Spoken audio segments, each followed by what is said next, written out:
Salut, c'est Max. Dans cette vidéo, on va parler de Fusion.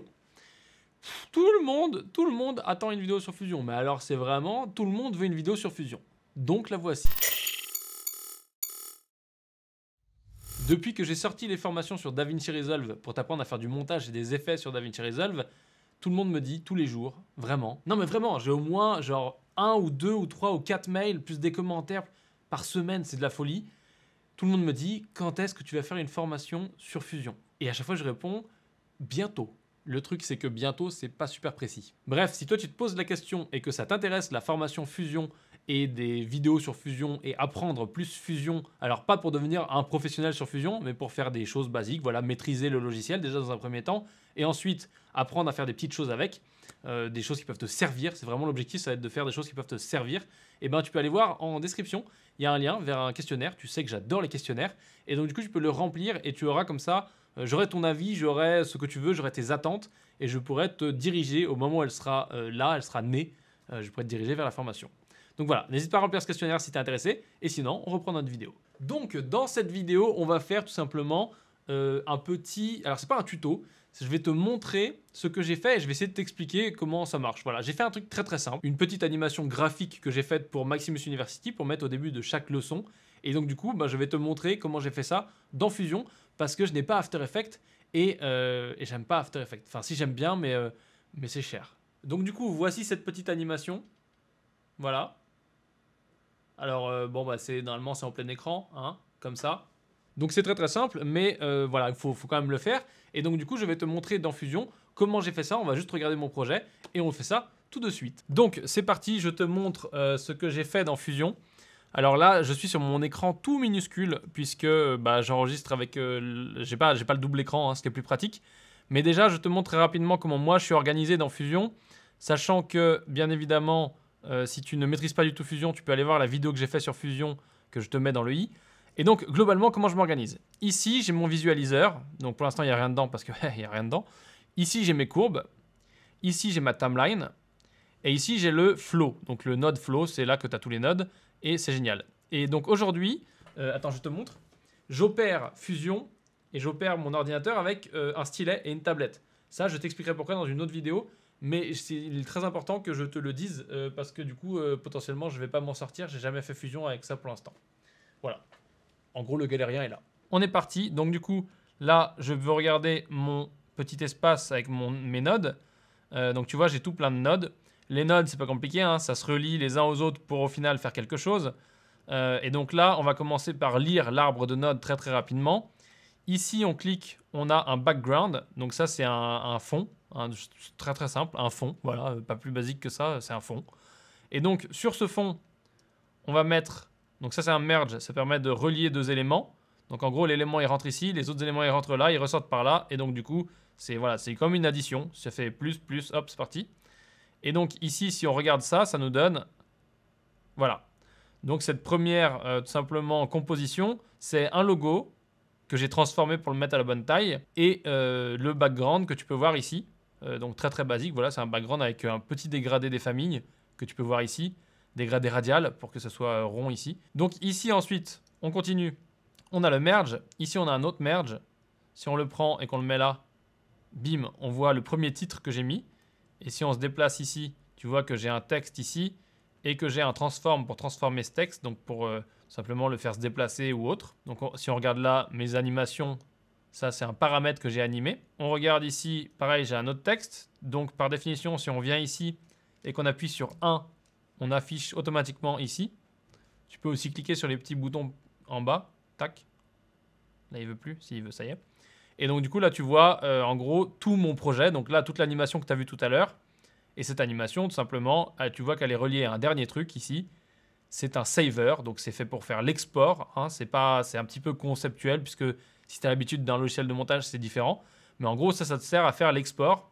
Et donc, du coup, dans notre cas, l'export, tu cliques ici et tu fais tes réglages ici. Mais ça, je vais te montrer après. Donc là, on a vu le basique, le vraiment basique, genre comment ça se présente mon arbre de nodes. Je continue à te présenter rapidement mon interface, comment je la paramètre et comment je travaille. Et après, on regardera plus en détail comment j'ai fait ça.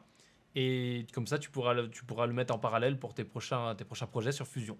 si on regarde, ici tu peux te déplacer comme ça dans le node, dans le flow, hein, c'est plus pratique.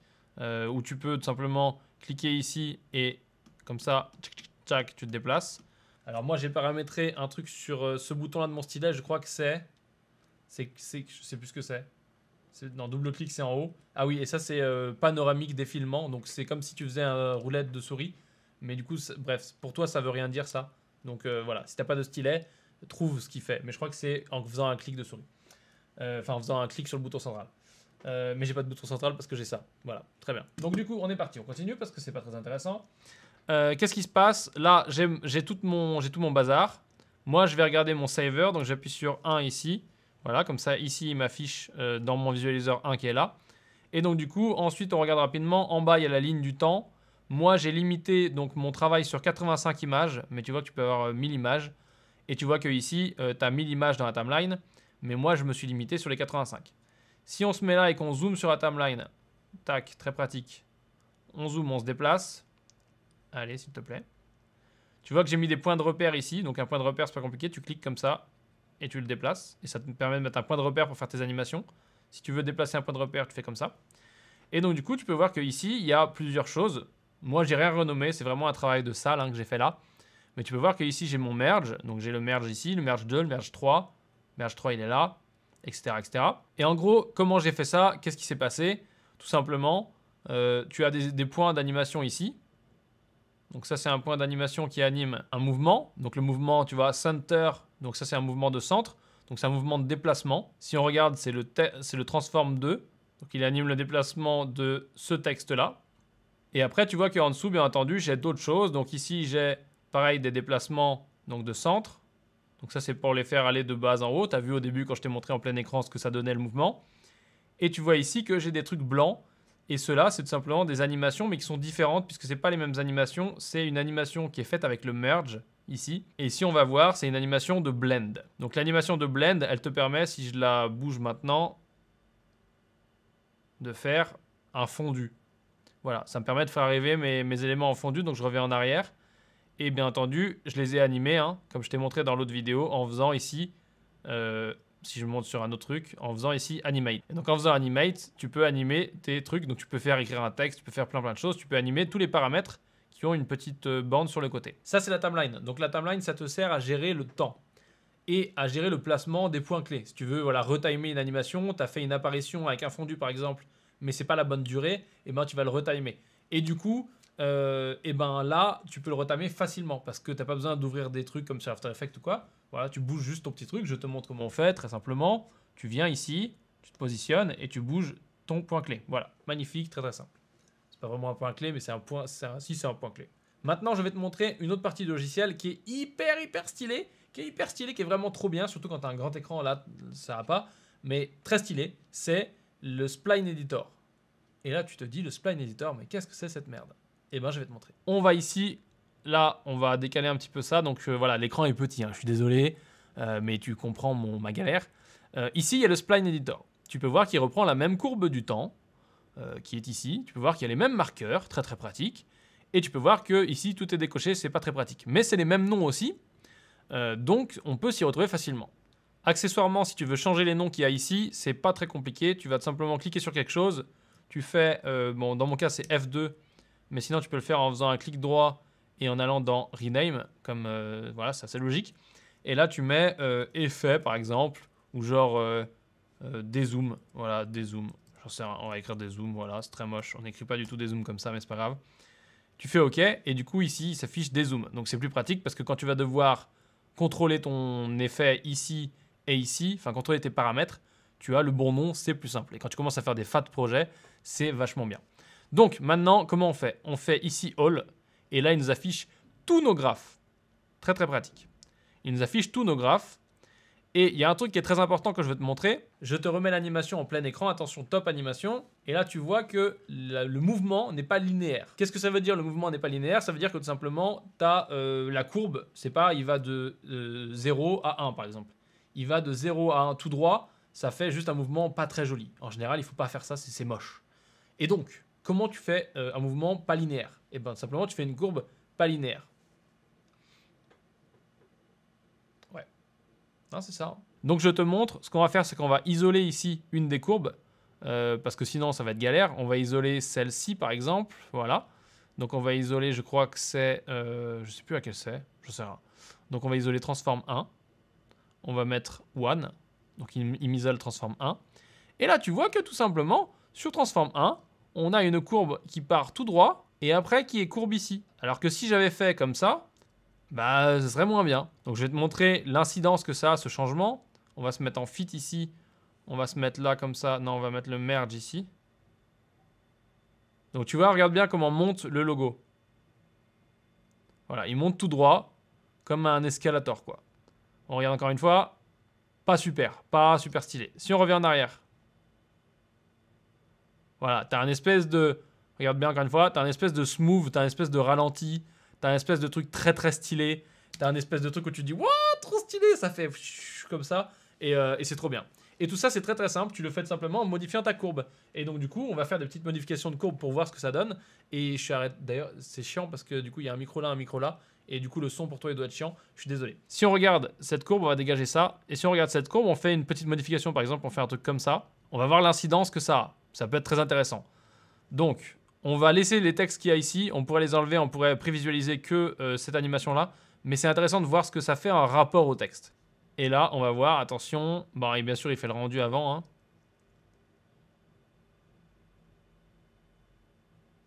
Voilà, très intéressant. On a un truc qui ralentit et qui d'un coup sort. Voilà, ça peut être pas mal. Bien sûr, ce qu'on pourrait faire, c'est rajouter encore un point ici. Et là, on a encore un point de modification. Donc pour faire une courbe encore plus abrupte, encore plus chelou. Si j'appuie sur pomme sur mon Mac, en plus, je peux bouger ça individuellement, hein, les petites ailettes comme ça. Et je peux bouger celle-ci individuellement. Et là, on peut refaire play pour voir. Encore une fois, il fait le rendu. Donc là, tu vois, il ralentit et d'un coup, il va très vite et on dirait qu'il tape un truc.